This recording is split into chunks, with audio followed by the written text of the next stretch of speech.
இந்த காணொளியை தொடர்ந்து பார்க்கறதுக்கு முன்னாடி மறக்காம தமிழ் ஜனம் சேனலை சப்ஸ்கிரைப் பண்ணிடுங்க. கிருஷ்ணகிரி மாவட்டம் தேன்கனிக்கோட்டை அருகே அமைந்திருக்கும் பெட்ட முகிலாளம் ஊராட்சிக்கு செல்ல வேண்டுமெனில் தொழுவப்பெட்ட வழியாக அதற்கு இடையில் இருக்கும் குள்ளப்பட்டி, கவுனூர், டி பழையூர் உள்ளிட்ட மலை கிராமங்களை கடந்துதான் செல்ல வேண்டும். துளியளவும் சாலை வசதி இல்லாத இத்தகைய கிராமங்களை கடந்து செல்வதே அப்பகுதி மக்களுக்கு சவால் மிகுந்த காரியமாக அமைந்துள்ளது. சாலை மட்டுமல்ல, குடிநீர், தெருவிளக்கு உள்ளிட்ட எந்தவித அடிப்படை வசதிகளும் இல்லாத நிலையில்தான் இப்பகுதி மக்கள் ஆண்டாண்டு காலமாக வாழ்ந்து வருகின்றனர். தொழுபெட்டா, குள்ளட்டி மற்றும் இங்க ஒரு சில கிராமங்கள்லேருந்து இன்னைக்கு மலைவாழ் மக்கள் எல்லாம் வாழக்கூடிய கிராமங்கள் நிறைய இருக்கிறது. சார், இங்க எலெக்ஷன் என்னும்போது அரசியல்வாதிகள் ஓட்டுக்காக வர்றாங்க. எலெக்ஷன் முடிஞ்சா அதுக்கப்புறம் இந்த எங்க பகுதி பக்கம் திரும்பி கூட பார்க்க மாட்டேன்றாங்க. எங்களுக்கு அடிப்படை வசதிகள், பேசிக் நீட்ஸே எங்களுக்கு இல்லை. உடனடியாக இந்த அரசாங்கம் கண்டு கொண்டு இவர்களுக்கு பேசிக்கான விஷயம், அந்த சாலை வசதி பண்ணி கொடுக்கணும், ஒரு மருத்துவ வசதி பண்ணி கொடுக்கணும்.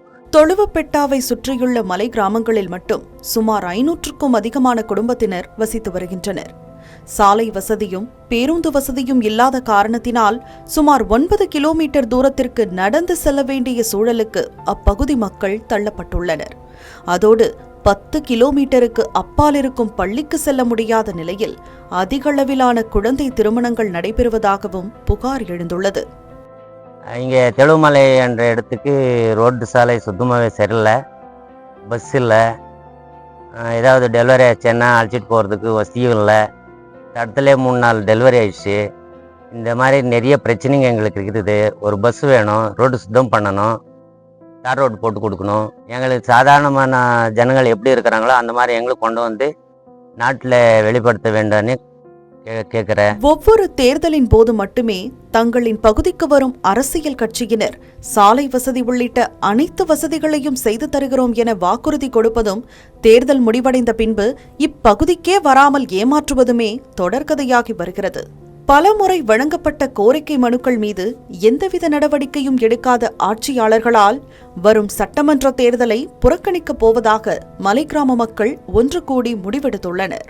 எங்களுக்கு ரோடு வசதி இல்லை, ஒரு ஹாஸ்பிட்டல் வசதி இல்லை. ஏதானா கஷ்டம் வந்தால் நாங்கள் தூக்கிட்டு தான் போகணும். ஆம்புலன்ஸுக்கு ஃபோன் போட்டால் அவங்க ரோட்டுக்கு வரதுக்கு ஆகுறதில்ல, ரோடு சரியில்லை. ஆச்சா, இதே கவுண்டூர், குள்ளட்டி, தர்ஜாவன்பள்ளி 3 கிராமம் இருக்கிறதுங்க. எங்களுக்கு ஏன்னா தொல்லை, அதிகமான தொல்லை. ஆச்சா, ரோடு வசதி கேட்டால் அவங்க ஃபாரஸ்ட்காரர் விடுறதில்லைன்றாங்க. ஏன்னா எங்களுக்கு சோலார் வேணும், ஆச்சா, ரோடு வசதி வேணும். ஸ்கூல் பசங்க படிக்கிறதுக்கு காலையில் கூலிக்காரர் போகிறாங்க இது டெம்போவில், திருப்பி நைட்டு 7 மணிக்கு வராங்க. பசங்க எப்படி படிக்கிறது? இங்கே 8 தான் புல்லெட்டில் இருக்கிறது. நிறையா தூரம் போகணுன்னா 15 கிலோமீட்டர் போகணும். பஸ்ஸு வசதி இல்லை, எதுவும் இல்லை. வண்டி இருக்கவங்க மட்டும் வண்டியில் போகிறாங்க. இனி யார் கூட்டிகிட்டு போகிறாங்க அவங்கள? வசதி ரொம்ப எதுவும் இல்லை. இங்கே பள்ளி 8வது வகுப்பு தான் எல்லாம் படிக்கிறாங்க. 9th 10th போகணுன்னா ஐயூர், அங்கே இது ஒன்சாட்டி இதாக தான் போகணும். அது 15 கிலோமீட்டர் இருக்குது. யாரும் அனுப்புறதில்ல. இங்கே ரோடு பஸ் எல்லாம் வசதி பண்ணி கொடுத்தாதான். மலை கிராம மக்களை வாக்கு அரசியலுக்காக மட்டுமே பயன்படுத்தாமல் அவர்களுக்கு தேவையான அடிப்படை வசதிகளை செய்து தருவது அரசின் கடமை என்பதை உணர்ந்து உடனடியாக சாலை வசதி, பேருந்து வசதி, குடிநீர் வசதி உள்ளிட்ட வசதிகளை மேம்படுத்தி தர வேண்டும் என்ற கோரிக்கை எழுந்துள்ளது. தமிழ் ஜனம் செய்திகளுக்காக ஒசூர் செய்தியாளர் முருகன். மேலும் இது போன்ற பல்வேறு சுவாரஸ்யமான தகவல்களை தெரிஞ்சுக்கிறதுக்கும் தமிழ் ஜனம் சேனலை மறக்காம சப்ஸ்கிரைப் பண்ணிக்கோங்க.